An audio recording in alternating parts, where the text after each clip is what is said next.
S'il y a un cadeau, un seul, que le Rwanda a pu faire à la République démocratique du Congo et à son peuple, c'est que depuis plus de 10 ans, à force d'agressions et de rébellions créées de toutes pièces, le Rwanda a poussé toute une nation, la République démocratique du Congo, humiliée, agressée dans leur propre amour. Oui, la RDC et son président à s'efforcer, à se forger une armée aujourd'hui forte, digne d'une grande république, et cette armée est aujourd'hui capable de se défendre, pour ne pas dire de dissuader toute agression extérieure. La preuve de cette armée a été donnée par l'échantillon que nous avons vu hier sur le boulevard Triomphal à Kinshasa. Oui, l'échantillon. Pourquoi? Parce qu'on ne pouvait pas exposer, présenter ce qui constitue aujourd'hui l'arsenal militaire de la RDC, les troupes et les hommes qui constituent cette armée, parce qu'il n'y avait que 2 heures allouées à ce grand défilé. Ce qui a été présenté hier sur le boulevard Triomphal à Kinshasa, il faut le préciser aussi, à travers la province, c'est d'abord les hommes jeunes, formés par plus de 10 nations à travers le monde, et ces jeunes sont aujourd'hui déterminés à ne plus se faire marcher sur le pied et surtout à ne plus se faire humilier par les petits pays de la sous-région qui, pendant très longtemps, ont pris la RDC pour un marchepied, surtout pour intérêt de théâtre.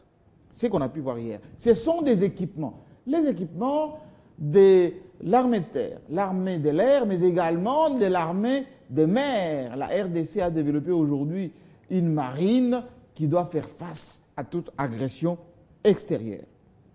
Maintenant, à Kigali et dans la région du Grand Lac, pour ne pas dire dans la sous-région, on a suivi ces défilés avec beaucoup d'attention.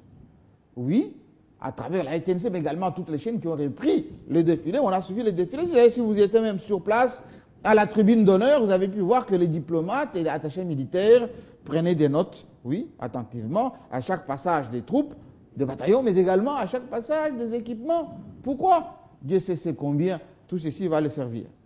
Mais à Kigali, on est conscient de cela. À Kigali, on sait que la RDC n'est plus la RDC d'hier.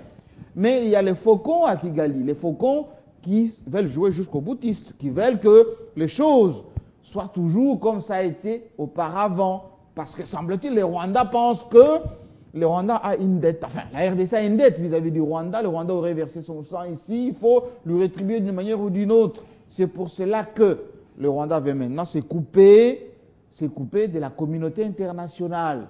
Si vous avez été à Malabo, à la dernière réunion de l'Union africaine, Kagame avait amené tout son état-major, y compris le ministre de la Défense, tous ses conseillers, pour dissuader les Africains plutôt, les sensibiliser, parce qu'il prépare une nouvelle guerre. Il a ramené les troupes qui étaient en Ouganda. Il est en train de réorganiser ses forces, même si beaucoup de divisions étaient notamment éliminées par les FARDC pendant les troupes.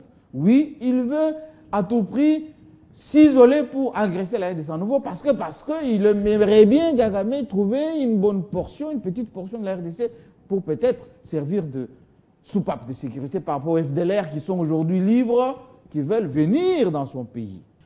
Mais la question qu'il faut se poser, c'est avec cette nouvelle armée, l'équation sera beaucoup plus difficile par rapport aux agressions à la RDC. La question qu'il faut se poser maintenant avec cette nouvelle armée de la RDC, est-ce qu'il faut dissuader ou attaquer ou agresser?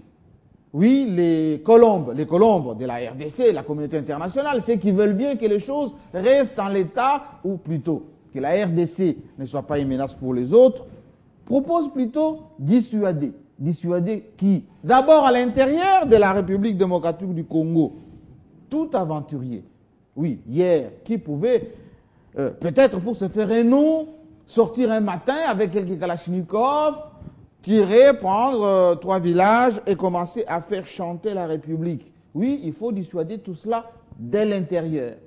Il faut dissuader aussi les semeurs de troubles qui, au lieu de respecter les institutions, les textes, la Constitution, veulent toujours faire jouer la rue, quelquefois se comporter en Koulouna. Oui, la police qui a défilé aussi hier va mettre de l'ordre là où il faut. Dissuader aussi de l'extérieur du pays, parce que maintenant, toute agression extérieure est suicidaire, dit Joseph Kabila. Parce que lorsqu'il dit l'ensemble du territoire est sous le contrôle absolu, il sait de quoi il parle.